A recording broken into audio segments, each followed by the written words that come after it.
ओम श्री परमात्मने नमः। प्रिय मित्रों, आप सबको कीर्ति सुता चैनल के माध्यम से सभी सनातन धर्म प्रेमियों को स्वामी महेशानंद सरस्वती का राधे राधे, जय श्री राम। मित्रों, ये भी एक कहानी है छोटी सी, लेकिन कहानी में बहुत अच्छा दम है, कहानी का कुछ अच्छा महत्व भी है। हुआ क्या था, एक राजा था और उसके राज्य में प्रजा बहुत सुखी रहती थी। लेकिन उस राज्य में एक चोर भी रहता था और वो नित्य प्रति चोरी करता था। आज इस घर में घुस गया, कल उस घर में घुस गया, कल इसका ताला तोड़ा, परसों उसका ताला तोड़ा, किसी का कुछ ठा लिया, किसी का कुछ ठा लिया।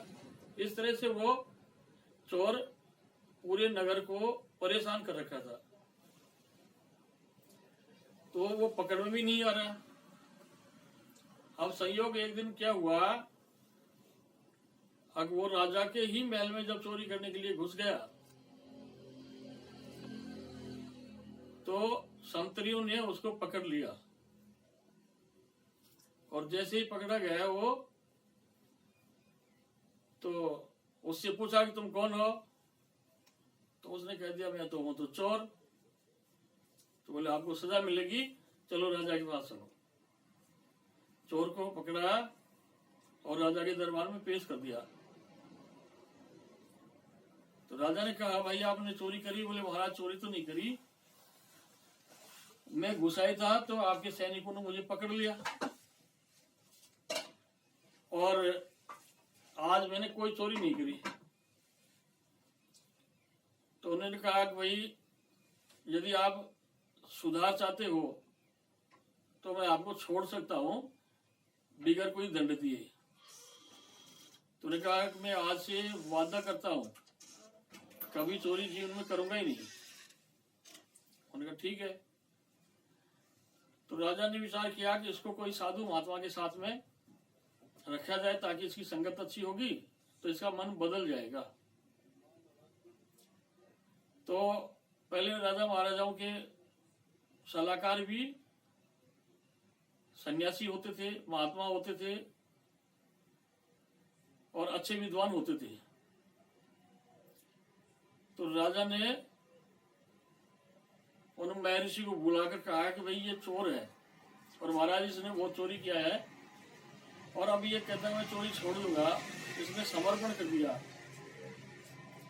तो मैं ये चाहता हूं को आपकी संगत में रहकर इसका जीवन सुधर जाएगा, तो आप इसको उपदेश कर दो।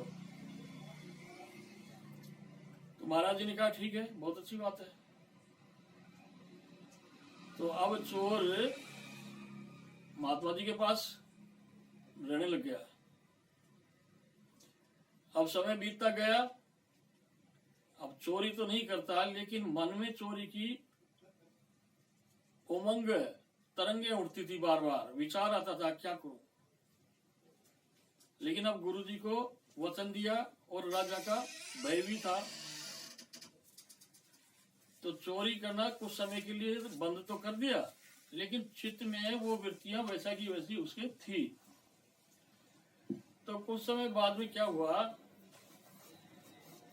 कोई कुंभ का पर्व था तो लोग स्नान करने के लिए जा रहे थे। तो गंगा स्नान करने के लिए उस राज्य से बहुत सारे लोग राजा के साथ जा रहे थे और वो महात्मा जी भी साथ जा रहे थे।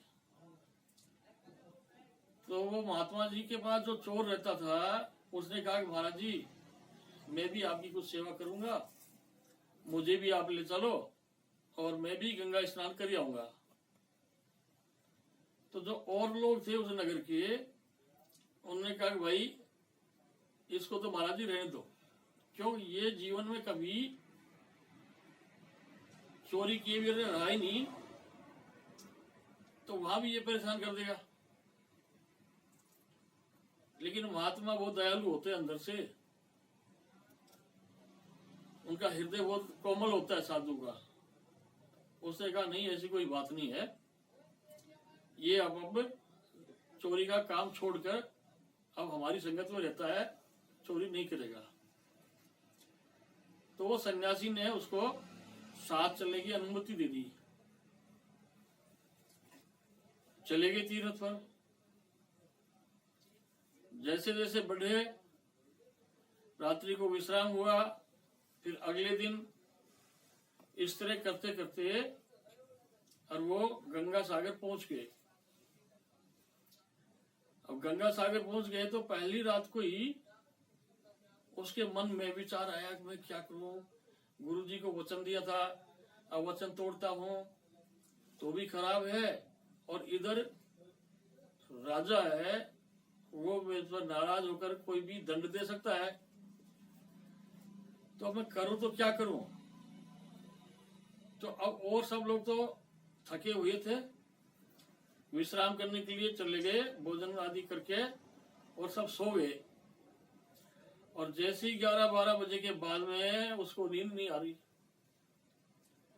तो उसने चोरी तो नहीं करी, लेकिन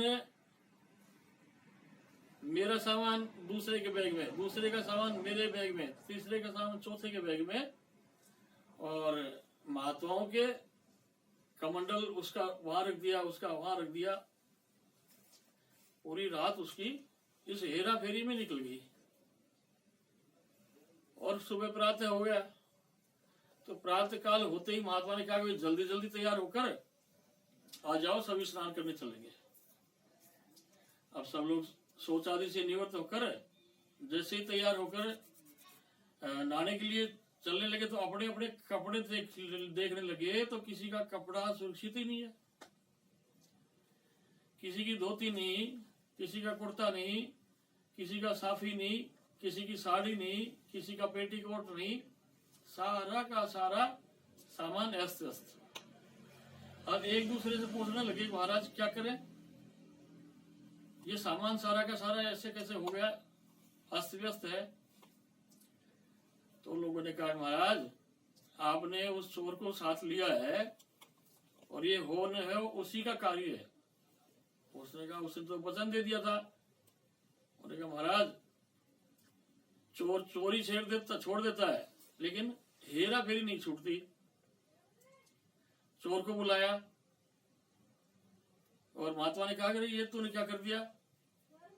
करे गुरुदेव क्या करूं, पूरी रात्रि मेरी ऐसे निकल गई, और मैं चाह रहा था अब मैं चोरी नहीं करूं, लेकिन मेरे जो भावनाएं थी, विचार थे, उनको मैं रोक नहीं पाया, और मेरे मन में आया तो मैंने और तो कुछ नहीं किया, इनका सामान हेरा फेरी में इधर उधर कर दिया।